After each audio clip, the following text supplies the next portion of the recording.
नमस्कार।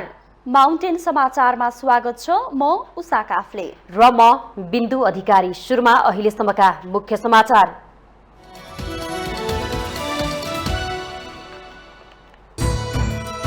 नवनिर्वाचित प्रतिनिधि सभा सदस्यहरूले आज दिउँसो 1 बजे शपथ ग्रहण गर्ने। सन्थालीदेखि संस्कृतसम्मका भाषामा शपथ लिनका लागि निवेदन।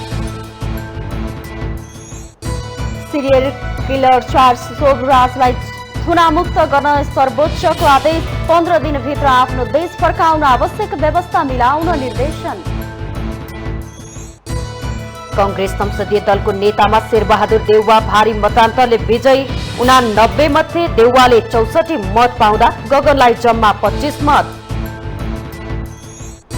प्रधानमन्त्रीमा आलोपालो र राष्ट्रपतिबारे संस्थागत निर्णय नभई नमान्ने कांग्रेस महामन्त्री थापाको चेतावनी। मन्त्री बनेर सरकारमा नजाने भनाई।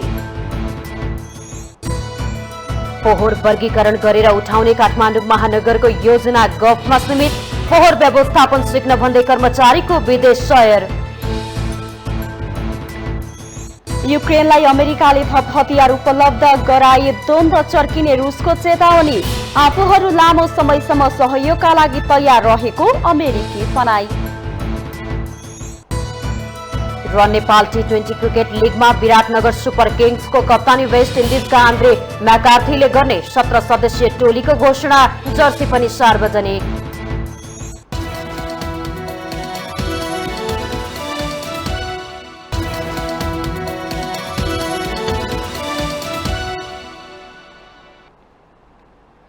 अब समाचार विस्तारमा। नवनिर्वाचित प्रतिनिधि सभा सदस्यहरूले आज दिउँसो 1 बजे शपथ लिँदैछन्। ज्येष्ठ सदस्यको हैसियतले बुधबार राष्ट्रपति विद्यादेवी भण्डारीबाट शपथ लिएर कार्यभार सम्हालिसक्नुभएका राप्रपाका नेता पशुपति शमशेर जबराले नवनिर्वाचित प्रतिनिधि सभा सदस्यहरूलाई शपथ गराउनुहुनेछ। संघीय संसद सचिवालयका अनुसार नेपाली बाहेकका भाषामा शपथ लिन चाहेकाहरूका लागि आज बिहान 11 बजेसम्म निवेदन दिन भनिएको छ। बुधबारसम्म 26 जना सांसदले नेपाली बाहेकका भाषामा निवेदन दिएका छन्। उनीहरूले सन्थालीदेखि संस्कृतसम्मका भाषामा शपथ लिन चाहेको निवेदन दिएका छन्। उर्दू, तामाङ, हिन्दी, भोजपुरी भाषामा शपथ लिनका लागि पनि निवेदन परेको छ। रौतहट निर्वाचन क्षेत्र नम्बर 2 बाट स्वतन्त्र रूपमा निर्वाचित सांसद किरण कुमार शाहले संस्कृत भाषामा शपथ लिने बताएको छ। राष्ट्रिय स्वतन्त्र पार्टी राष्ट्रपाका सांसद असीम शाहले ईश्वरको ठाउँमा अल्लाह राख्ने गरी नेपाली भाषामा शपथ लिने गरी निवेदन दिएको संसद सचिवालयले जनाएको छ। यसैगरी अवधि मैथिली, नेपाल भाषा र थारू भाषामा शपथ लिने निवेदन पनि परेको छ। जनमत पार्टीका सोनु मुर्मुरले सन्थाली, चन्द्रकान्त राउत, विनिता कुमारी सिंह र अनिता देवीले मधेसी भाषामा शपथ लिने निवेदन परेको छ। मधेसी भाषा भन्नाले मधेसमा बोलिने भाषा मध्ये जुनसुकै हुने तर्क गरिएको छ।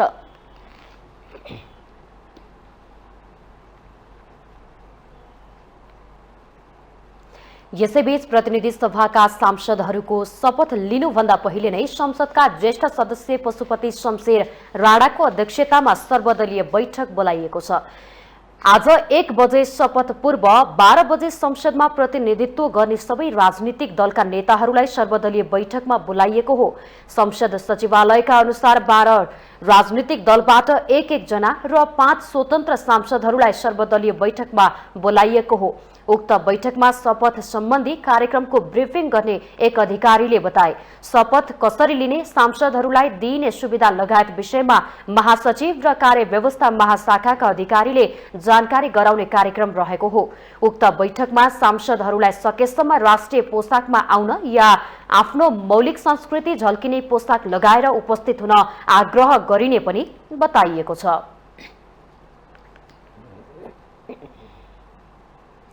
81 वर्षीय भेटरन राजनीतिज्ञ पशुपति शमशेर जबराले प्रतिनिधि सभाका सदस्यलाई शपथ खुवाउने क्षण चासोको विषय बन्न सक्छ। राणा शासकका दशान्तान जबरा पञ्चायत बहुदल हुँदै गणतन्त्रसम्म सक्रिय राजनीतिमा रहनुभयो। तर यसपटक उहाँ गणतन्त्र विरोधी नेता भइकन बहुसंख्यक गणतन्त्र पक्षधर सांसदहरूलाई आज शपथ गराउँदै हुनुहुन्छ। एक रिपोर्ट। नेपालका अन्तिम राणा प्रधानमन्त्री मोहन शमशेर जबराका नाति हुनुहुन्छ पशुपति शमशेर जबरा। पञ्चायतमा मात्र नभई बहुदल आएपछि पटक पटक मन्त्री बन्नुभयो। जबराले देशमा गणतन्त्र घोषणा भएपछि सम्पन्न कुनै पनि चुनाव जित्न सक्नु भएन। यसपटक समानुपातिक सांसदका रूपमा राष्ट्रिय प्रजातन्त्र पार्टीबाट निर्वाचित हुनुभएको छ। 81 वर्षीय जबराले प्रतिनिधि सभाका ज्येष्ठ सदस्यका रूपमा शपथ लिनुभयो। उहाँले बाँकी सदस्यलाई शपथ खुवाउनुहुनेछ। रोचक त यो छ कि संविधानमा उल्लेखित गणतन्त्र र धर्मनिरपेक्षका विरोधी जबराले यसका पक्षधर मुख्य दलका नेतादेखि सांसदसम्मलाई शपथ गराउनुहुने भएको छ। जबराले सार्वजनिक रूपमै गणतन्त्र र धर्मनिरपेक्ष विरुद्ध कडा अभिव्यक्ति दिँदै आउनु भएकाले पक्षधर सांसदहरूले यसलाई कति सहज रूपमा लेलान् चासोको विषय छ। संविधानमा उल्लेख भएको गणतन्त्र र धर्मनिरपेक्षको पक्षमा नेपाली कांग्रेस, नेकपा एमाले, नेकपा माओवादी केन्द्र सहित 2/3 बढी सांसद रहेका दलहरू छन्। राप्रपा खुलेर यसको विरोधमा छ। उक्त दलका भेक्ट्रान नेता पशुपति शमशेर जबरा हिन्दू राष्ट्रको मुद्दा उठाउँदै लामो समय यता सक्रिय हुनुहुन्छ। उहाँले केही समय गणतन्त्रको पक्षधरकै रूपमा आफूलाई चिनाउनुभयो। पछि कमल थापासँग पार्टी एकीकरण गरेपछि राज संस्थाको मुद्दा अगाल्न थाल्नुभयो।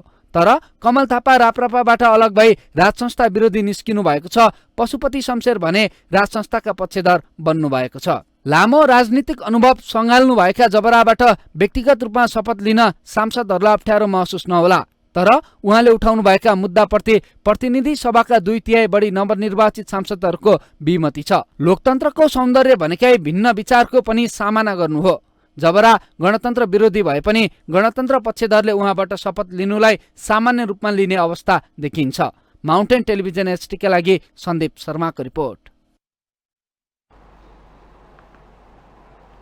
संघीय संसदका सचिवालयका प्रवक्ता रोजनाथ पाण्डेले राष्ट्रपतिबाट संसद अधिवेशन आह्वान भएपछि सभामुखको निर्वाचन प्रक्रिया अघि बढ्ने बताउनु भएको छ। प्रवक्ता पाण्डेले राष्ट्रपतिबाट संसद अधिवेशन आह्वान भएपछि सभामुखको निर्वाचन प्रक्रिया 15 दिनभित्र सम्पन्न गर्ने गरी कानूनमा व्यवस्था भएकाले सोही अनुसार संसद सचिवालयले एजेन्डाहरू अघि बढाउने बताउनु भयो। उहाँले संसद भवनमा बिहिबार 1 बजेका लागि नवनिर्वाचित सांसदहरूको शपथ ग्रहण हुने जानकारी दिनुभयो। मातृभाषामा शपथ ग्रहण गर्न चाहने सांसदहरूले पूर्व सूचना दिएपछि मात्रै मातृभाषाका शपथ ग्रहण गराइने उहाँको भनाइ थियो। पत्र हामीले उहाँलाई उपलब्ध गराउनेछौँ। त्यसपछि शपथ ग्रहण गर्नको लागि मातृभाषामा मान्य सदस्यहरूले जसले हामीलाई पूर्व सूचना दिएर त्यसलाई ट्रान्सलेट गरेर उहाँहरूले आफ्नो भाषामा लिएर आउनु भएको छ त्यसलाई पनि हामीले समावेश गर्नेछौँ र मान्य सदस्यज्यूहरूले आफ्नो मातृभाषामा पनि शपथ ग्रहण गर्न सक्नुहुन्छ। यही तरिकाले हामीले भोलिको कार्यक्रम तय गरेका छौँ। यो चाहिँ विशेष कार्यक्रम आयोजना गरिएको हो र शपथ ग्रहण कार्यक्रमपछि मान्य सदस्यज्यूहरूले आफ्नो संसदीय गतिविधिहरूमा औपचारिक रूपमा अगाडि बढ्न सक्नुहुन्छ। प्रवक्ता पाण्डेले शपथ ग्रहणपछि संसदमा सहभागी राजनीतिक दलहरूले संसदीय गतिविधिहरू औपचारिक रूपमा अघि बढाउन सक्ने पनि बताउनुभयो।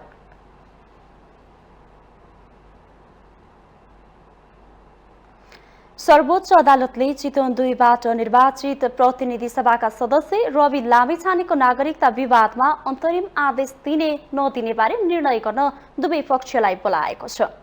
लामिछाने सांसद बन्न अयोग्य भएको भन्दै उहाँको शपथमा रोक लगाउन माग गर्दै परेको रिटमाथिको सुनवाईमा सर्वोच्चको संवैधानिक इजलासले दुवै पक्षलाई झिकाउने फैसला गरेको हो। सर्वोच्चले अन्तरिम आदेश जारी नगरेकाले लामिछानेलाई बिहिबार सांसदका रूपमा शपथ खाने बाटो खुलेको छ। कायम मुकायम प्रधान न्यायाधीश हरिकृष्ण कार्कीको नेतृत्वमा गठन भएको संवैधानिक इजलासमा ईश्वर प्रसाद खतिवडा, आनन्द मोहन भट्टराई, अनिल कुमार सिन्हा र प्रकाश मान सिंह राउत हुनुहुन्छ। राष्ट्रिय स्वतन्त्र पार्टीका सभापति समेत रहनुभएका लामिछानेको नागरिकता विवाद टुङ्गो नलागेसम्म सांसद पद खारेजीको माग गर्दै सर्वोच्च अदालतमा रिट निवेदन दर्ता भएको थियो। मुद्दाको किनारा नलाग्दासम्म उहाँलाई प्रतिनिधि सभा प्रवेशमा पनि रोक लगाउन रिटमा माग गरिएको छ।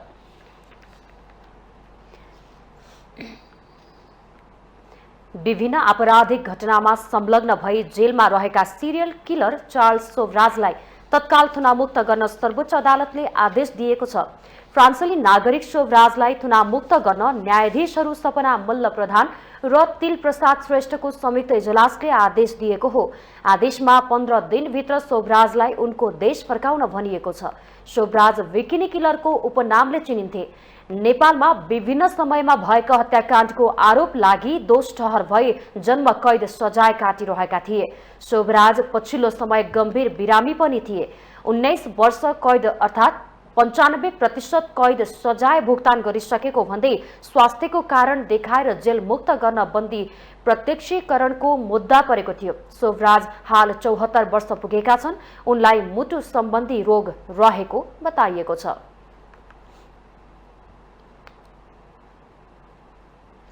चार्ल्स शोभराज, जसको आपराधिक जीवनबारे उपन्यास लेखिए, चलचित्र पनि। विभिन्न देशमा अपराध गरेका उनी नेपालमा 19 वर्ष अघि पक्राउ परी वृद्ध भए। एक रिपोर्ट।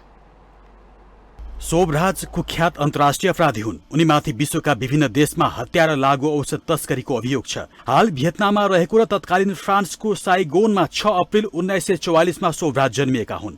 उनका पिता भारतीय मूलका र आमा भियतनामी हुन्, तर पिताले उनलाई स्वीकारेनन्। त्यसपछि उनकी आमाले फ्रान्सका सैनिक अधिकृतसँग विवाह गरिन्। शोभराज उनीहरूसँगै हुर्किए। पछि आमा र उनका नयाँ पतिबाट बेवास्तामा परे। उनी बिस्तारै अपराध कार्यमा लागे। शोभराज किशोर अवस्थाबाट नै चोरी र लुटपाटमा संलग्न भएका थिए। सन् 1963मा पेरिसमा चोरीको अभियोगमा पक्राउ परे। जेलमा उनको ठूला अपराधीसँग भेट भयो। त्यसपछि उनी पेरिसको सम्भ्रान्तदेखि अन्डरवर्ल्डसम्मको संगतमा परे। विभिन्न अपराधमा खोजीको सूचीमा परेपछि नक्कली कागजपत्रसहित एसियातर्फ भागे। उनी पर्यटकहरूलाई लुट्थे, कतिपय घटनामा हत्या पनि गर्थे। शोभराज जुवाडी थिए। भारत, अफगानिस्तान, ग्रीस लगायतका देशमा चोरी र डकैतीको अभियोगमा पक्राउ परे, तर जेलबाटै फरार भए। उनी अपराध गर्दा हत्या गरेका वा लुटिएकाको पासपोर्ट दुरुपयोग गर्थे। शोभराजले 20 भन्दा बढी पर्यटकको हत्या गरेको उल्लेख छ। थाइल्याण्डमा मात्र 14 जनाको हत्या गरेका छन्। उनी भारतमा सन् 1976 देखि 1997 सम्म 21 वर्ष जेल परेका थिए। भारतको चर्चित तिहाड जेलमा बस्दा उनले जेल प्रशासनलाई घुस दिएर विलासी जीवन बिताएको चर्चा पनि चल्यो। सन् 2003मा नेपाल आउँदा पक्राउ परेका थिए। नेपालमा 19 वर्ष जेल जीवन बिताइसकेका शोभराज वृद्ध अवस्थामा छन्। शोभराजका बारेमा उपन्यास लेखिएका छन्। चलचित्र नाटकदेखि वृत्तचित्रहरू बनेका छन्। भारतमा मैं और चार्ल्स चलचित्र बनेको छ। नेपालमा 8 पौष 2032 सालमा मनहरा खोला नजिकै कोन्नी जो ब्रोन्जीको हत्या गरेको पुष्टि भएको थियो। धारिलो हतियार प्रहार गरी हत्यापछि लासलाई नचिनिने गरी जलाएर फालेका थिए। माउन्टेन टेलिभिजन एचडीका लागि क्राइम ब्युरोको रिपोर्ट। माउन्टेन समाचारमा पालो भएको छ ब्रेकको।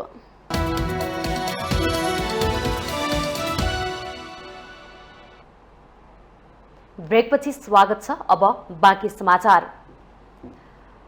नेपाली कांग्रेस संसदीय दलको नेतामा प्रधानमन्त्री एवं पार्टी सभापति शेरबहादुर देउवा विजयी हुनु भएको छ। बुधबार संसदीय दलको नेताका लागि कांग्रेस संसदीय दलको कार्यालय सिंहदरबारमा भएको निर्वाचनमा प्रधानमन्त्री देउवा विजयी हुनु भएको हो। पार्टी सभापति देउवाले 64 मत प्राप्त गर्दा महामन्त्री थापाले 25 मत प्राप्त गर्नुभयो। संसदीय दलको नेताका लागि भएको चुनावमा 89 जना सांसदले नै सहभागी जनाउनु भएको थियो। नेपाली कांग्रेस संसदीय दलको निर्वाचनमा सांसद माया राईले भने अस्पतालबाट नै भोट हाल्नु भएको थियो। बिहान 8 देखि 10 बजेसम्म मतदान गर्ने समय तोकिए पनि केही ढिला सुरु भएको थियो। देउवाको प्रस्तावकमा नेता रामचन्द्र पौडेल र समर्थकमा उपसभापति पूर्ण बहादुर खड्का हुनुहुन्थ्यो भने थापाको प्रस्तावकमा शेखर कोइराला र समर्थकमा उपसभापति धनराज गुरुङ रहनु भएको थियो।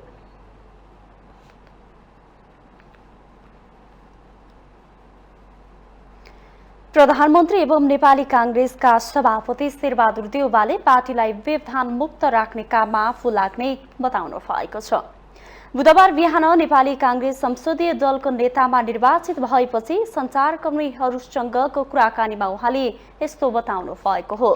प्रधानमन्त्री देउवाले आफूलाई नेपाली कांग्रेस संसदीय दलको नेताका रूपमा विजयी गराएकोमा सांसदहरूलाई धन्यवाद ज्ञापन समेत गर्नुभयो। उहाँले आगामी दिनमा पार्टीलाई राम्रोसँग अघि बढाएर लैजाने कुरामा आफू प्रतिबद्ध रहेको बताउनुभयो।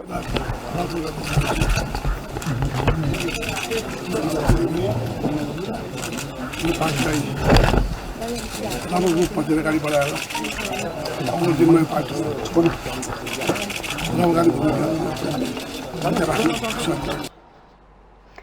देउवाले निर्वाचनका क्रममा संस्थापन इतरको मत पनि तान्न सफल हुनुभयो।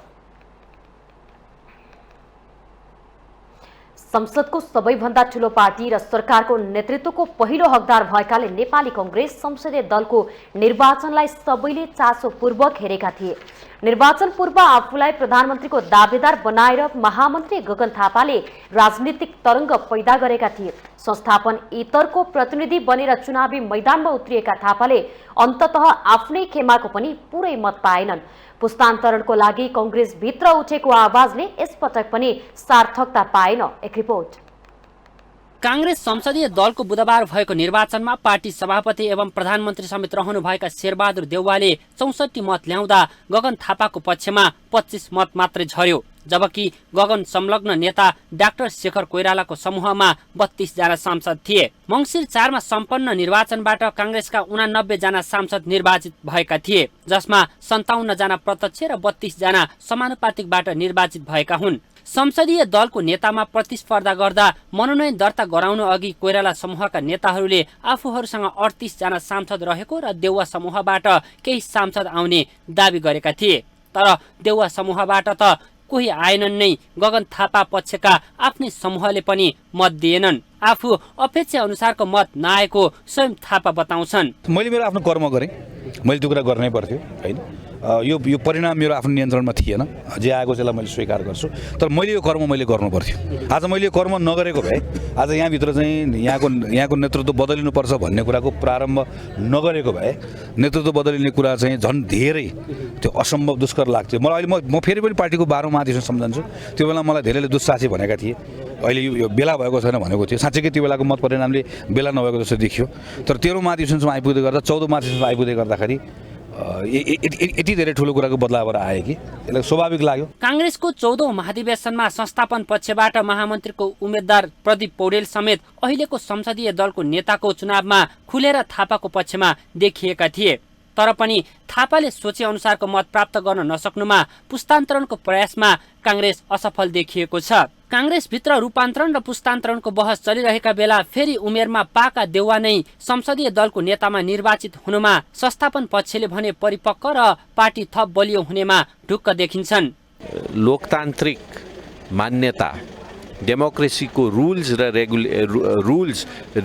डेमोक्रेसीको नर्म्समा के भन्छ भने र धेरै देशमा हामीले के देखेको छौँ भने जसको नेतृत्वमा चुनावमा गयौँ त्यही पार्टी अथवा त्यही गठबन्धन जिते भने त्यही प्रधानमन्त्रीले पहिलो चोइस पाउने भनेको एउटा ट्रेन्ड हो। र त्यो आधारमा सायद 64 जना हाम्रो संसदीय दलका साथीहरू जो सांसदहरू हुनुहुन्छ उहाँहरूले शेरबहादुर देउवालाई भोट हाल्यो। 2/3 नजिकको नेकपाको सरकार हुँदाहुँदै त्यो सरकारलाई भत्काएर उहाँको नेतृत्वमा भए मुलुकले शान्ति पाउँछ, मुलुक अमन चयन कायम हुन्छ, विकास हुन्छ, लोकतान्त्रिक शासन पद्धति संस्थागत हुन्छ र सबलाई मिलाएर सरकार सञ्चालन गर्छ भन्ने खालको कम्युनिस्टहरूले समेत र मधेस केन्द्रीय दलहरूले पनि त्यो धारणा बोकेर शेरबहादुर देउवाज्यूलाई प्रधानमन्त्री सुम्पिएको होइन र काङ्ग्रेसलाई सुम्पिएको हो।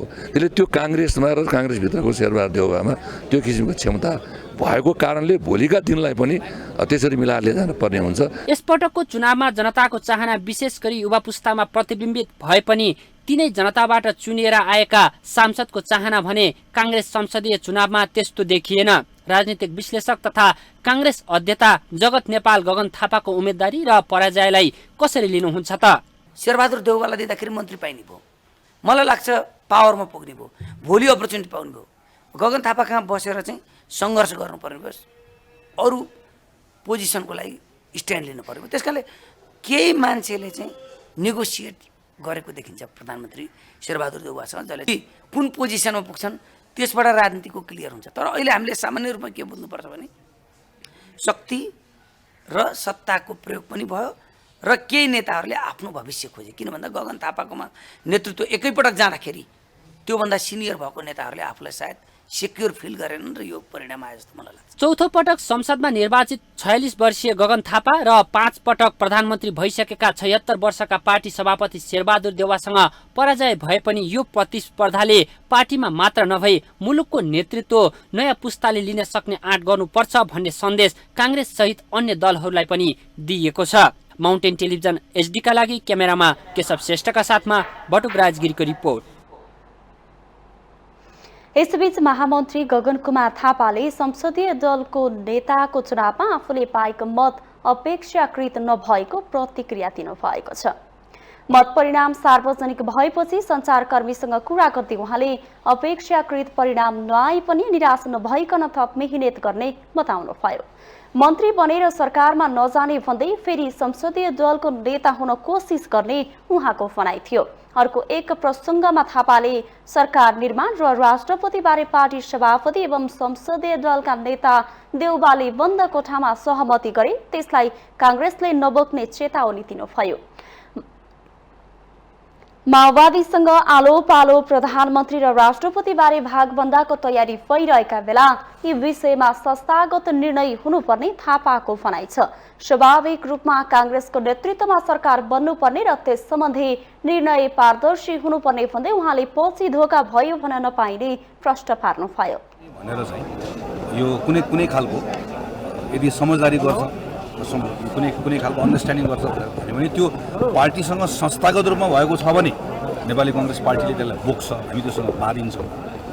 तर होइन योभन्दा अगाडिको समयहरूमा जस्तै आलो पालो गर्ने कुरा चाहिँ अर्को कोठाभित्र अँध्यारो कोठाभित्र नेताहरू बसेर गर्नुहुन्छ भने त्यसलाई नेपाली काङ्ग्रेसले बोक्दैन र भोलि नेपाली काङ्ग्रेसले धोका दियो भनेर कसैले भन्न पाउनु, हामी त्यो निर्णयसँग बाँधिँदैनौँ।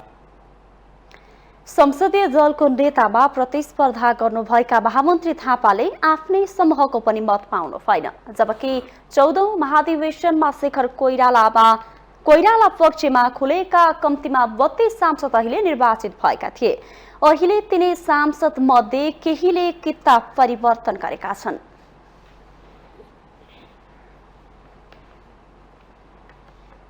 महामन्त्री विश्वप्रकाश शर्माले नयाँ सरकारमा मन्त्री नबन्ने स्पष्ट गर्नुभएको छ। बुधबार कांग्रेस संसदीय दलको नेताको निर्वाचनपछि सञ्चारकर्मीहरूसँग कुरा गर्दै महामन्त्री शर्माले नयाँ सरकारमा मन्त्री बन्नेतिर आफू नलाग्ने स्पष्ट गर्नुभएको हो। उहाँले पार्टी कार्यालयमा बसेर गर्ने कामहरू धेरै भएको बताउनुभयो। उहाँले पार्टीले महामन्त्री बनाएको वर्ष दिन मात्रै भएको भन्दै पार्टीलाई सुसंगठित गर्ने धेरै कामहरू आफ्नो जिम्मामा रहेको बताउनुभयो।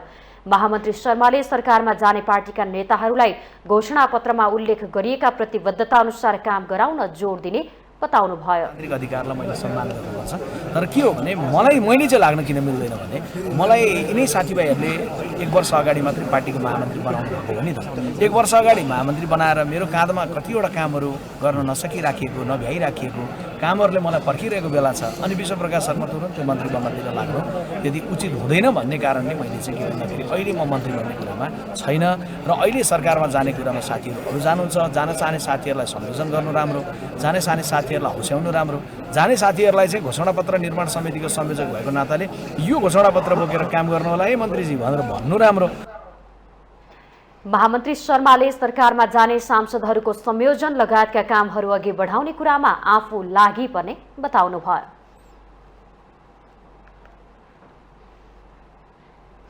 आम निर्वाचन अघि सबैजसो पुराना राजनीतिक दलमा पुस्तान्तरणको बहस चलेको थियो। टिकट वितरणमा थेरथोर त्यसको सकारात्मक प्रभाव पनि देखियो। तर निर्वाचनपछि ती दलहरूको संसदीय दलको नेता चयन प्रक्रियामा भने अन्ततः पुरानै प्रविधि दोहोरियो। जनताको मनोभावनालाई बुझेर न कुनै नेताले नेतृत्व हस्तान्तरण गर्न चाहे न त कसैले नेतृत्वसँग प्रतिस्पर्धा गर्न आँट्ने गरे। एक रिपोर्ट। विशेष गरी पुराना दलभित्र नेतृत्व पुस्तान्तरणको बहस चल्ने गरेको थियो। युवा नेताहरू अहिले पनि आफूले मूल नेतृत्व पाउनुपर्ने तर्क सार्वजनिक कार्यक्रमहरूमा व्यक्त गर्छन्, तर महत्वपूर्ण समयमा सकारात्मक हस्तक्षेप गर्न भने चुक्दै आएका छन्। अर्कोतर्फ दलहरूभित्र देखिएको अलोकतान्त्रिक अभ्यासले 3 दशकदेखि एउटै र केही सीमित नेतृत्वले मात्रै कार्यकारी भूमिका निर्वाह गरिरहेको देखिन्छ। नागरिकको फेरिदो चेतनासँग दल र नेताले तादाम्यता मिलाउन सकेका छैनन्।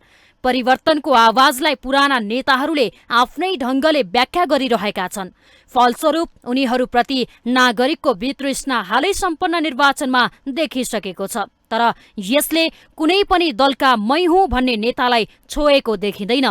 क्षमता नभएर भन्ने अर्थमा लिनु हुँदैन, तर लोकतन्त्रको उच्चतम प्रयोगको कुरा गर्नुहुन्छ भने सर्वस्वीकृति लोकतन्त्रको उच्चतम प्रयोग हो। अब लादिएको स्वीकृति कि मनदेखिको सर्वस्वीकृति भन्ने विषय चाहिँ महत्त्वपूर्ण कुराहरू हुन्छ। अब त्यो निश्चित कारणले प्रभावमा पारेर लादिएर गरेको कुराहरू होइन। हामी कहाँ चाहिँ हाम्रो दलभित्र जो 10जना सदस्यहरू हुनुहुन्छ उहाँहरूभित्रको सबै हिसाबले सर्वस्वीकृतिको प्रस्ताव हो कमरेड माधव कुमार नेपाल संसदीय दलको नेता चयन हुने कुरा चाहिँ। त्यसो त यसपटक लामो समयदेखि मुलुकको कार्यकारी भूमिका र पार्टीभित्र एकलौटी शासन गर्दै आएका नेपाली कंग्रेसका सभापति शेरबहादुर देउवालाई चुनौती दिन महामन्त्री गगन थापा संसदीय दलको नेताका लागि मैदानमा उत्रिए। तर राम्रो जनमत पाएर सांसद भएका थापाले हार बेहोर्न बाध्य भए। यसले थापा हारे पनि कंग्रेसभित्रको युवा पुस्ता नेतृत्व लिन हस्तक्षेपकारी भूमिकामा अघि सरेको देखाउँछ। तर नेकपा एमाले, नेकपा माओवादी केन्द्र, एकीकृत समाजवादी लगायतका अन्य दलमा भने पुरानो नेतृत्वलाई चुनौती दिने कोही देखिएन। 10 वर्षे जनयुद्धबाट शान्ति प्रक्रियामा आएको माओवादीमा त झन् अध्यक्ष पुष्पकमल दाहालको एकलौटी राज नै छ। उनले अन्य आकांक्षीलाई न पालो नै दिन चाहे न त अन्य सांसदले हिम्मत नै गरे। यस्तै हालत नेकपा एमालेको पनि छ। प्रतिस्पर्धा गर्न लायकका अरू चाहिँ सांसदहरू थिएनन्, त्यसले गर्दा उहाँ चाहिँ अरूलाई प्रतिस्पर्धा गर्न दिनु भएन अनि उहाँ चाहिँ यसरी सर्वसम्मत छाड्नु भएको भन्ने कुरा वास्तवमा बेठी कुरा हो। पहिल्यै नै नेकपा एमाले चाहिँ उहाँलाई नै सांसदहरू निर्वाचन हुनुभन्दा पहिले नै उहाँलाई संसदीय दलको नेता एक किसिमले छानिसकेको सन्दर्भ हो। पुस्तान्तरणको बहस भइरहेका बेला यसपटक पनि मुलुकले फेरि तिनै पुराना नेताको नेतृत्वमा हिँड्नु पर्ने भएको छ। नयाँपन खोज्दै गरेको जनमतलाई शीर्ष नेतृत्वले बेवास्ता गर्नु अनि स्वयं युवा पुस्ता पनि अन्तिम घडीमा पुरानै नेतृत्वको छहारीमा सुस्ताउन खोज्दा जन आवाज र राजनीति अभ्यास बीचको तालमेल हुन सकेको छैन। माउन्टेन टेलिभिजन एचडीका लागि क्यामेरामा दीपक भट्टका साथमा बिन्दु अधिकारी, काठमाडौँ। फोहोरबाट मोहरको कुरा त धेरै चल्यो, तर काठमाडौँ उपत्यकामा फोहोरले रोग निकालिरहेको छ। काठमाडौँ महानगरपालिकाको वातावरण तथा कृषि विभागले गत असार 9 गते फोहोरको कुहिने र नकुहिने वर्गीकरण गर्ने भन्दै निकालेको सूचनाको कार्यान्वयन अहिलेसम्म हुन सकेको छैन। बरु यसका नाममा कर्मचारी विदेश शहरमा छन्। एक रिपोर्ट। काठमाडौँ उपत्यकाको मुख्य समस्या हो फोहोरको व्यवस्थापन। यसका नाममा दशकौंदेखि राजनीति धेरै भए तर समाधान निस्किएन। मेयर बालेन्द्र शाह फोहोरको व्यवस्थापन तत्कालै गर्ने भन्दै आक्रामक शैलीमा लागे। उनले बन्चरे डाँडा र सिस्डोल पुगेर स्थानीय बासिन्दासँग छलफल गरे।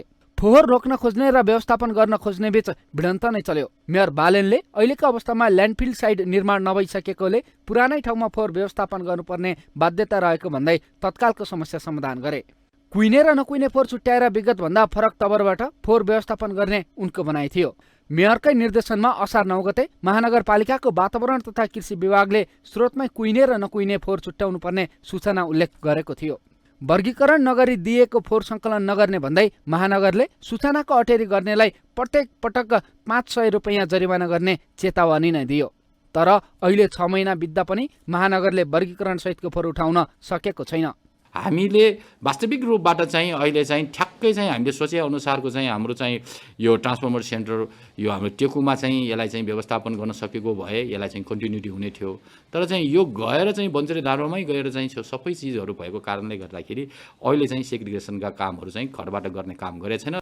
बरु फोहोरको व्यवस्थापन गर्नका लागि भन्दै नगरपालिकाको एक टिम बुधबार नै भारततर्फ प्रस्थान गरेको छ। हाम्रो एउटा टोली चाहिँ हाम्रो चाहिँ इन्डिया गएको अवस्था छ कि त्यहाँ चाहिँ फोहोरलाई परिवर्तन गर्ने तरिकाबारे त्यो रिलायबल चिजहरूलाई चाहिँ यदि रहेको अवस्था छ भने त्यसलाई चाहिँ सिको गरेर हामी महानगरपालिकामा पनि त्यसलाई गर्ने भनेर लागिपरेका छौँ। फोहोर व्यवस्थापनको अध्ययनका लागि भन्दै काठमाडौँ नगरपालिकाबाट यसभन्दा अगाडि पनि पटक पटक विभिन्न मुलुकमा भ्रमण नभएका होइनन्।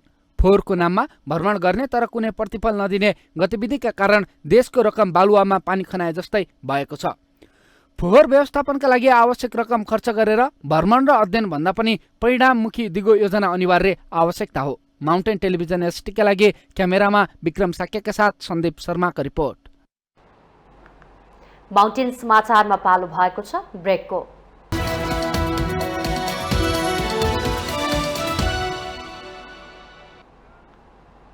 ब्रेकपछि स्वागत छ। अब बाँकी समाचार। ढुङ्गेधाराको निकासमा सार्वजनिक शौचालय निर्माण गरिएपछि ढुङ्गेधारा माछा पाल्ने पोखरीमा परिणत गरिएको छ। ललितपुर महानगरपालिका वडा नम्बर 20 मा रहेका डटोल ढुङ्गेधारा र छायावाहाल ढुङ्गेधाराको निकासमा शौचालय बनाइदा अहिले माछा पाल्ने पोखरीमा परिणत भएको हो। एक रिपोर्ट। यो हो ललितपुर महानगरपालिकाका मेयर श्री बाबु महर्जनले 2078 सालमा उद्घाटन गरिएको पाटन ढोकामा रहेको आधुनिक सार्वजनिक शौचालय। यसअघि यहाँ चौपुखु रहेको थियो जहाँ नटोल र छ्याबालको ढुङ्गेधाराको पानी जम्मा हुने गर्दथ्यो। यही चौपुखुमा नै ललितपुर महानगरपालिकाले सार्वजनिक शौचालय बनाएपछि अहिले नटोलको र छ्याबालको ढुङ्गेधाराको निकास बन्द भएर पोखरीमा परिणत भएको हो। उपत्यकामा पानीको हाहाकार रहेको छ, त्यसमा पनि ललितपुरका अधिकांश क्षेत्रहरूमा पानी आउँदैन। पुर्खाले मानव कल्याणको लागि बनाएका ढुङ्गेधारा अहिले वरदान साबित भएको छ, तर महानगरपालिकाको लापरवाही र सम्पदाप्रतिको वितृष्णाले गर्दा निरन्तर पानी आइरहेको नटोल र छ्याबालको ढुङ्गेधारा बेवारिस जस्तै बनेको छ। नटोलका स्थानीयवासी 3 तल्ले ढुङ्गेधाराको 2 तल्लासम्म पानी भरिसकेको सडकसम्म नआओस् भनेर मेसिनले पानी तान्ने गरेको बताउँछन्। गर्छु भने चाहिँ गरेको हो, तर 3 वर्षसम्म गरे, तर चाहिँ यहाँभन्दा उता त चाहिँ जानै सकेन। यता त मैले सबै खोलेर चाहिँ बनाइसकेँ मैले। यो पानी ठोके जाने पानी त्यो पानी ढोकामा अहिले त्यो पाइलिर बनाएँ नि, त्यहाँ पोखरी नै छ चारपाटीको। त्यो छावालको पनि चाहिँ त्यसैमा पर्छ, यहाँको पनि त्यसै पर्छ। अब मेन चाहिँ हामी चाहिँ खोल्नु भने त्यो पोखरी बनाउँदाखेरि यहाँले विरोध गर्नु भयो नि त, पोखरीमा चाहिँ टोयलेट बनाउँदा कोही पनि छैन विरोध गर्ने मान्छे। बनायो अब विरोध गर्ने मान्छे भए त हुन्छ नि, कोही पनि थिएन। जरा ऐतिहासिक ढुङ्गेधारा हो। धाराको लागि नगरपालिकाले धेरै कुरा गर्नुपर्ने हुन्छ बचाउनुको लागि, तर कोही अहिलेसम्म केही गरे जस्तो लाग्दैन। अब त नगरपालिकाको एकदम सबभन्दा नजिकको पोखरी यो ऐतिहासिक ढुङ्गेधारा यही हो। यो भनौँ न पुलचोकमा छ, अब एउटा यहाँ छ। अब टुरिस्टहरू आउँछ, यस्तो छ हालत, यस्तो छ। त्यो नगरपालिका चाहिँ हेर्नै पर्ने हो यसलाई। यहाँ घर भड्किने अवस्थामा छ, त्यो त्यहाँ छ, त्यस्तो छ। अब स्थानीयवासीले चाहिँ यसमा चाहिँ गर्नुभन्दा नगरपालिकाले नै पहल गर्नुपर्ने अवस्था छ यसमा। छ्याबाल ढुङ्गेधारा संरक्षण समितिका अध्यक्ष कर्म महर्जन पनि चपुखुमा सार्वजनिक शौचालय निर्माणपछि निकास बन्द भएको हुन सक्ने बताउनुहुन्छ। नमस्कार। मेरो नाम कर्म महर्जन हो। म यो छ्याबाल टोलमै बस्छु। म यो ढुङ्गेधारा पहिलादेखि संरक्षण समितिको अध्यक्ष भएर काम गरेको हो। यसको लागि नगरपालिकाबाट धेरै पनि सहयोग पनि आयो। यसको लागि यो पानी जाम भएको भएर यो चाहिँ मैले खोल्नलाई धेरै प्रयास पनि गरेको छु। अनि यो रातो बङ्गलाभित्र चाहिँ निकास पर्छ। यो रातो बङ्गलाभित्र पनि निकास पनि अर्को मङ्गाल पनि बनाइसकेको छ। त्यो बेला यो चाहिँ खोलेर गएको। अब खोल्दै जाँदाखेरि अहिले के भने घरको मुनिबाट पऱ्यो निकास। हामी यसपछि आएर अब एकचोटि लास्ट चाहिँ मैले ट्राई गर्ने भनेको पाटन ढोकाको यो अहिले सार्वजनिक शौचालय छ, त्यहाँनिर एउटा मङ्गाल छ क्या। पहिला त्यहाँनिर पोखरी हो, पोखरीमा निस्किने पानी। जब त्यो टोयलेट बनायो त्यो बेलादेखि मेरो विचारमा यो पानी जमे जस्तो लाग्यो। उपत्यकाको मौलिक सभ्यताको पहिचानको रूपमा रहेका अधिकांश कलात्मक ढुङ्गेधाराहरू सहरी क्षेत्रमा नै धेरै छन्, तर मुहानहरू मासिँदा पानी आउँदैनन्। महँगोमा पानी किनेर पिउनु परिराखेको छ। तर विकासको नाममा र आर्थिक चलखेलले गर्दा ललितपुरको ऐतिहासिक चपुखु त मासियो साथमा अविरल बगिरहेको ढुङ्गेधाराको अस्तित्व पनि समाप्त गर्ने कार्य भएको छ। ललितपुर महानगरपालिका वडा नम्बर 20 का वडा अध्यक्ष पोखरी मासिएको तर निकास यथावत रहेको बताउनुहुन्छ। अब खासै निकास बन्द गरे होइन, मलाई थाहा छ त्यहाँबाट चाहिँ त्यो पोखरी पनि थाहा छ मलाई, त्यो पोखरीको नाउँ पनि थाहा छ मलाई। त्यो पोखरी चाहिँ चौपुको छ भन्छ होइन। किन भन्दाखेरि म छाल बस्ती पनि अब चाहिँ मेरो मामा घर मिखवाले हो। त्यो बेर हामी चाहिँ बच्चामा खेल्न जाने पोखरी हो, माछा मार्न जाने होइन, सानो छँदाखेरि। अब त्यहाँ चाहिँ अब चाहिँ निकास बन्द भयो होइन, त्यो सबै चाहिँ पानी जाने सबै चाहिँ राखेछ। तर चाहिँ नि अब त्यसलाई दोष दिनु भन्दा पनि जुन मैले अघि भने नि, जुन यो हामी चाहिँ जो चाहिँ ढल सफा गर्नुपर्ने सफा गर्नै सकेन कि। अब चाहिँ अब मैले अघि पनि भने तपाईँको चाहिँ अब कोही छ भने मैले चाहिँ जे गर्नु पनि म तयार छु होइन। निकास चाहिँ बन्द गरेको छैन त, निकास छ त्यहाँ। जुन पोखरी छ, पोखरी चाहिँ म चाहिँ पोखरी माछारी चाहिँ यो अब चाहिँ शौचालय बनायो होइन। त्यसमा चाहिँ हामी चाहिँ म चाहिँ अब नमासे पोखरी नमासेको भन्दैन हामी, किन चाहिँ चाहिँ माछारी बनायो हो। तर चाहिँ त्यो जुन यो पानीबाट चाहिँ ढुङ्गेराको पानी जाने छ, निकास चाहिँ हुँदै छैन। बङ्गाल राखेर सबैले हेरेर पनि आयो हामीले। सांस्कृतिक ऐतिहासिक सम्पदाहरूको संरक्षण गर्ने जिम्मेवारी महानगरपालिकाको हो। विडम्बना के रहेको छ भने आफ्नै महानगरपालिका नजिकै रहेका ऐतिहासिक ढुङ्गेधारा र पोखरीहरू संरक्षणमा कुनै चासो दिएन, उल्टो मास्ने काम गरिरहेको छ। मेट्रो रेलको कुरा गर्नेहरूले पहिला भएका सम्पदाहरूको संरक्षण गर्नतर्फ ध्यान जाओस्। माउन्टेन टेलिभिजन एचडीका लागि क्यामेरामा केशव श्रेष्ठका साथ विसन्तर साकेको रिपोर्ट।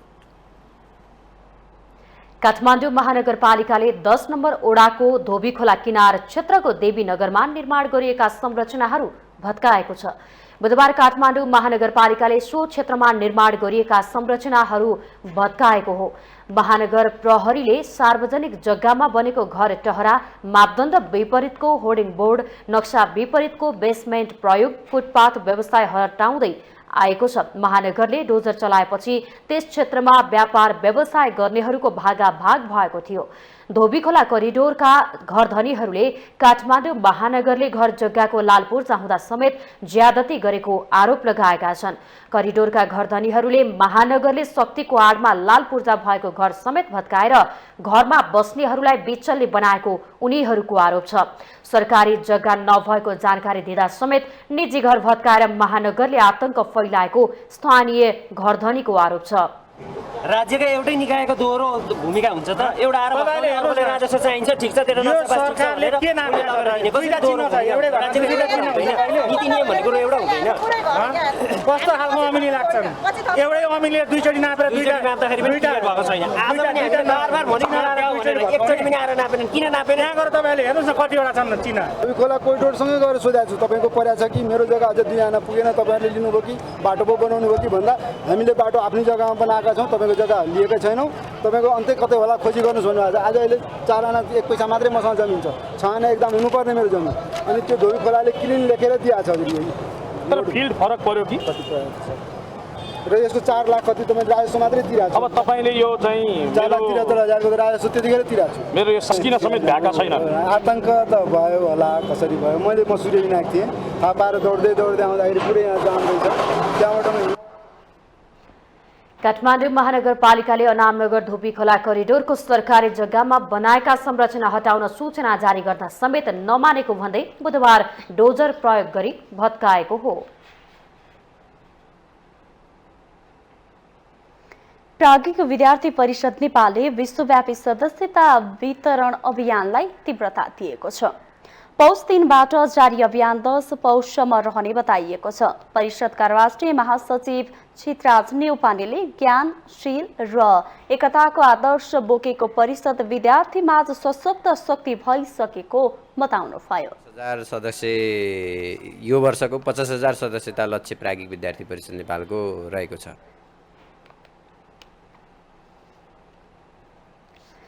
सतहत्तर जिल्लामै संगठन विस्तार गरिसकेको परिषदले 50,000 नयाँ सदस्य थप्ने लक्ष्य लिएको नेउपानेले बताउनुभयो। व्यक्तिहरू भोलिका दिनमा विभिन्न राजनीतिक दलमा, राजनीतिक पार्टीमा जालान्। प्राज्ञिक विद्यार्थी परिषदले एक संकल्प राष्ट्रका लागि भन्दै संस्कार र संस्कृति केन्द्रित कार्यक्रम देशभरका शैक्षिक संस्थामा चलाउँदै आएको छ।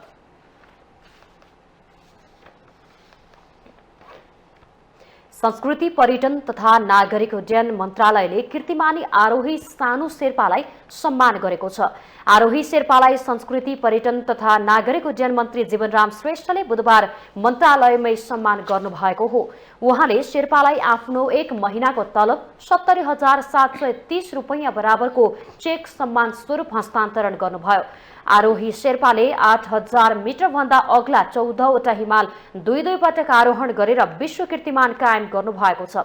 हिमाल आरोहण निकै चुनौतीको विषय भएको बताउँदै सगरमाथा आरोहण गर्ने व्यक्तिलाई अन्य देशमा गरिने जस्तो सम्मान स्वदेशमा हुन नसकेको मन्त्री श्रेष्ठको भनाइ थियो। त्यो ओलम्पिकै क्रममा विभिन्न खेलको क्रममा विभिन्न देशमा जाँदाखेरि त्यो देशबाट एकजना कोही सगरमाथा आरोहण गरेर गएको मान्छे छन्, त्यो त्यहाँको हिरो, त्यो देशकै मान्छेहरूको लागि सबको हाम्रो देशमा चाहिँ नि सगरमाथा आरोहण गरेको विश्वको चाहिँ नि अग्लो हिमाल आरोहण गरेको मान्छे चाहिँ नि फलाना छ भनेर उनीहरूले एकदम चाहिँ नि गौरवका साथ चाहिँ नि भन्छन्। अब हामीले चाहिँ नि यो विषयलाई त्यति धेरै महत्त्व दिन नसकेको जस्तो चाहिँ नि अनुभूति भइरहेछ। तर पनि अब यो जुन खालको यसको एउटा चाहिँ नि महत्त्व छ, यसको जुन पर्यटन क्षेत्रमा महत्त्व छ, विश्वको सामु चाहिँ नि महत्त्व छ, र विश्वकै चाहिँ नि अग्लो हिमाल नेपालमा रहेको छ र त्यो आरोहण गर्ने कुरालाई हरेक देशका मान्छेहरूले त्यो आरोहणपछि आफ्नो एउटा चाहिँ पहिचान बनाउन सकेको छ। मन्त्री श्रेष्ठले कीर्तिमानी आरोही सानु शेर्पा सहितका हिमाल आरोहीहरूको चर्चा विश्वमा गर्न सके पर्यटन क्षेत्रको प्रचार हुने बताउनुभयो। आरोही शेर्पाले अहिलेसम्म 7 पटक सगरमाथाको सफल आरोहण गरिसक्नु भएको छ।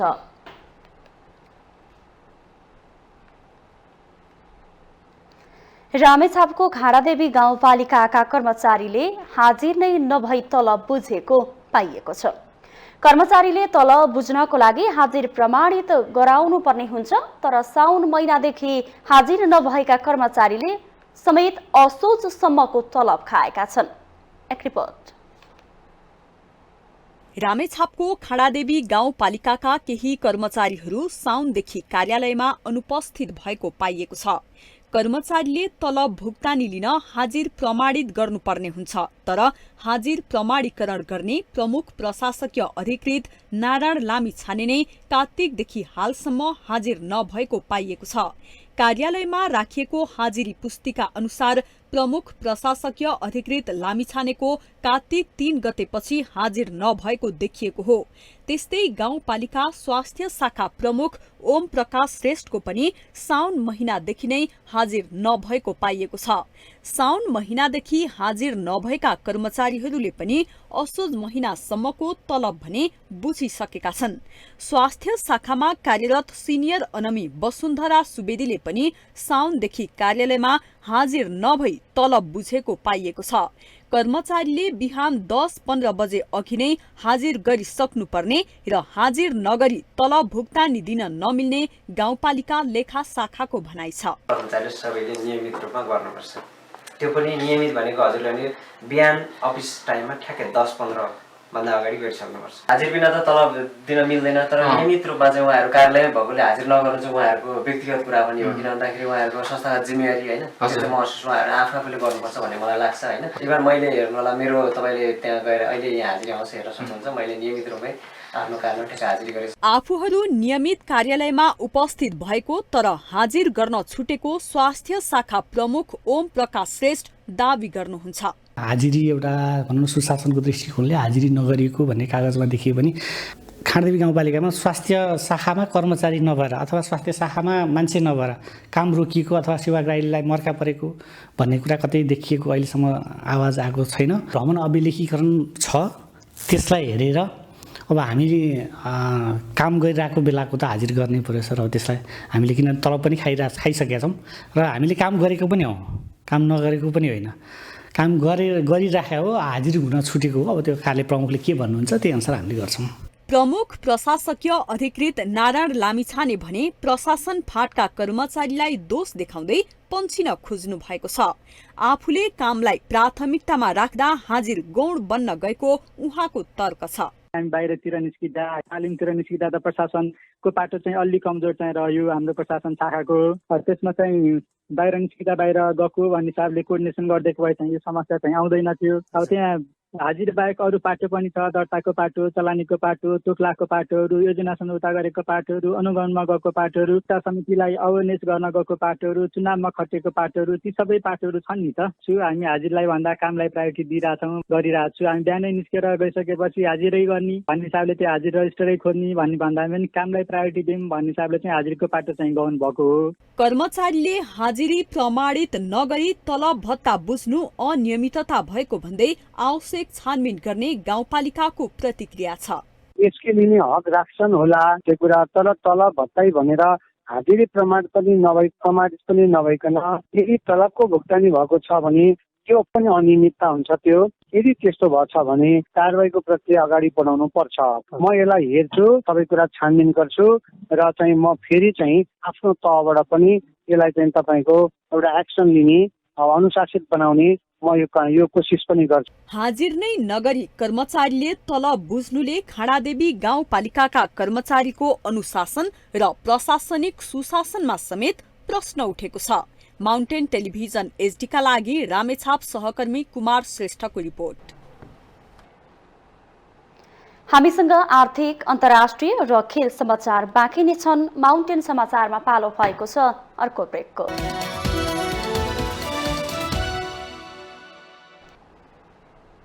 ब्रेकपछि स्वागत छ। अब आर्थिक समाचार। आर्थिक समाचारको साथमा जगदम्बा सुपर साइन तथा ग्याल्बा प्लस जीवनभरको भरोसा। प्रस्तुत छ रिद्धि सिद्धि सिमेन्ट, गुणस्तरको नयाँ स्तर।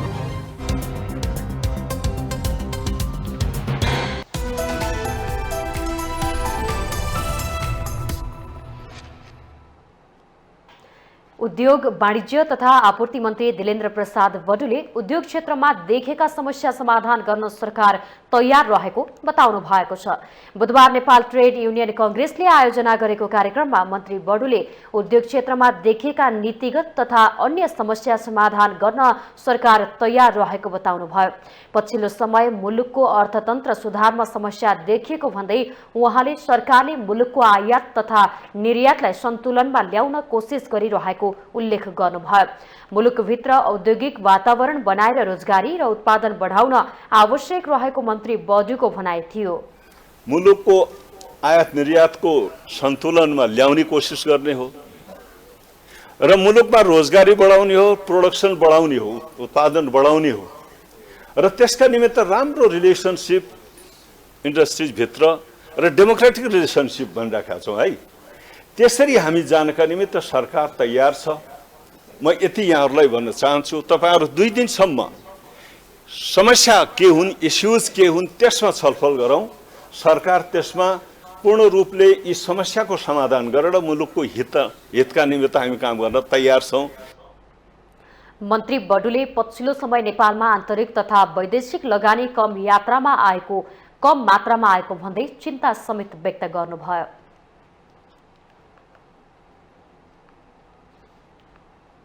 अब पालो अन्तर्राष्ट्रिय समाचारको।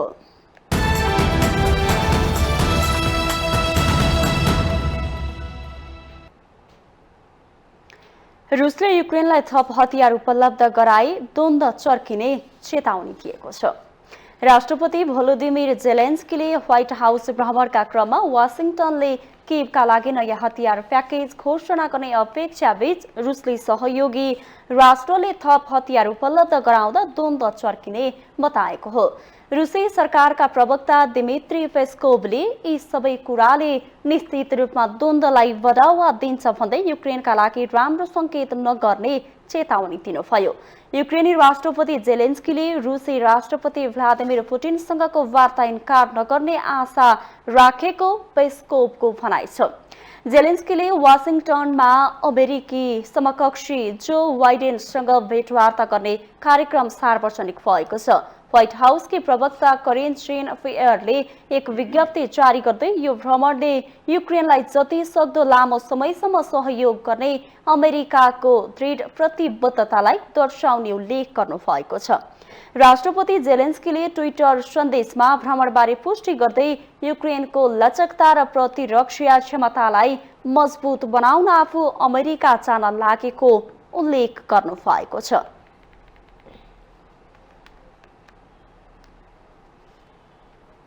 अब खेल समाचार।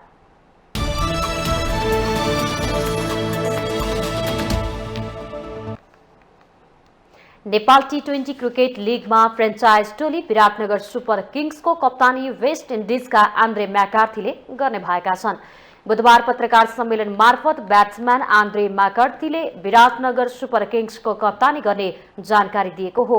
विराटनगरले म्याकार्थीको कप्तानीमा 17 सदस्यीय टोली घोषणा गर्दै जर्सी समेत सार्वजनिक गरेको छ। पहिलो संस्करणको नेपाल टी20 क्रिकेट लीगमा Kathmandu Knight, Pokhara Avengers, Far Western United, Janakpur Royals, Biratnagar Super Kings र लुम्बिनी अल स्टार गरी 6 टोली सहभागी छन्। कीर्तिपुर स्थित क्रिकेट मैदानमा शुक्रबार सुरु हुने नेपाल टी20 क्रिकेट लीगमा यही 26 गतेसम्म हुनेछ।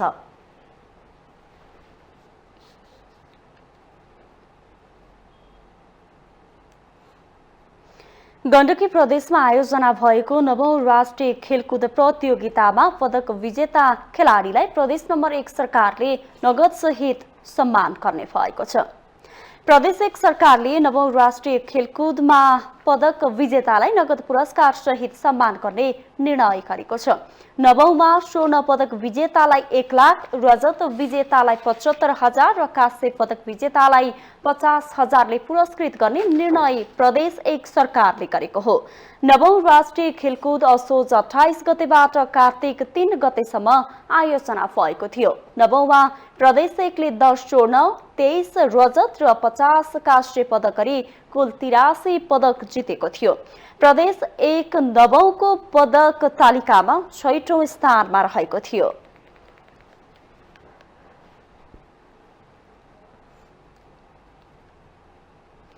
माउन्टेन समाचारमा पालो भएको छ ब्रेकको।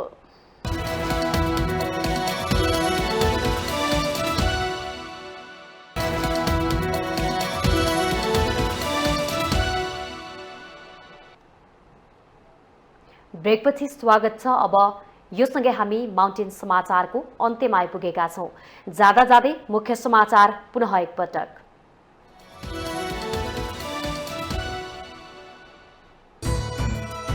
नवनिर्वाचित प्रतिनिधि सभा सदस्यहरूले आज दिउँसो 1 बजे शपथ ग्रहण गर्ने। सन्थाली देखि संस्कृतसम्मका भाषामा शपथ लिनका लागि निवेदन। सिलियर किलर चार्ल्स सोबराजलाई थुनामुक्त गर्न सर्वोच्चको आदेश। 15 दिनभित्र आफ्नो देश फर्काउन आवश्यक व्यवस्था मिलाउन निर्देशन। कांग्रेस संसदीय दलको नेतामा शेरबहादुर देउवा भारी मतान्तरले विजयी। 89 मध्ये देउवाले 64 मत प्राप्त गर्दा गगनलाई जम्मा 25 मत। प्रधानमन्त्रीमा आलो पालो र राष्ट्रपतिबारे संस्थागत निर्णय नभए नमान्ने कांग्रेस महामन्त्री थापाको चेतावनी। मन्त्री बनेर सरकारमा नजाने पनाई। फोहोर वर्गीकरण गरेर उठाउने काठमाडौँ महानगरको योजना गफमै सीमित। फोहोर व्यवस्थापन सिक्न भन्दै कर्मचारीको विदेश सैर। युक्रेनलाई अमेरिकाले थप हतियार उपलब्ध गराई द्वन्द्व चर्किने रुसको चेतावनी। आफूहरू लामो समयसम्म सहयोगका लागि तयार रहेको अमेरिकी भनाई। र नेपाल टी20 क्रिकेट लीगमा विराटनगर सुपर किङ्सको कप्तानी वेस्ट इन्डिजका आन्द्रे म्याकार्थीले गर्ने। 17 सदस्यीय टोलीको घोषणा, जर्सी पनि सार्वजनिक।